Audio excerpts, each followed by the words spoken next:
गोरे गाल में गुलाल मलवाइलू, होलिया में जानू तू तो हलफा मचाइलू, होलिया में जानू तू तो हलफा मचाइलू। गोरे गोरे गाल में गुलाल मलवाइलू, होलिया में जानू तू तो हलफा मचाइलू। लागे ले ही जानू हसल का गोरी, पेनी लहंगा लाल का गोरी, होली में मचावा ना तो हल का गोरी। पेनी लहंगा लाल का गोरी, होली में मचावा ना तो हल का गोरी।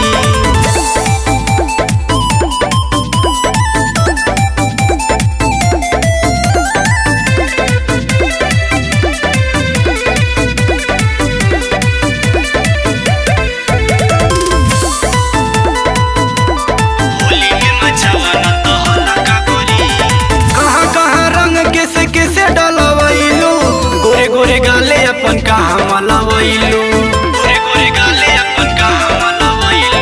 कहाँ कहाँ रंग कैसे डलवाइलू, गोरे गोरे गाले अपन कहाँ मलवाइलू।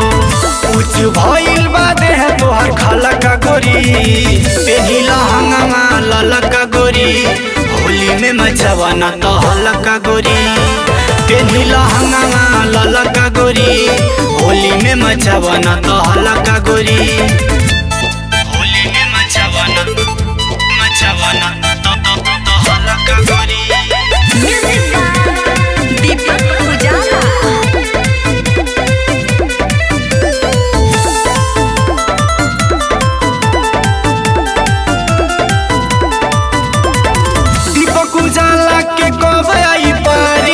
अनुराग राज लेके जो है पिचकारी, अनुराग राज लेके जो है पिचकारी। दीपक उजाला के कब आई पारी, अनुराग राज लेके जो है पिचकारी।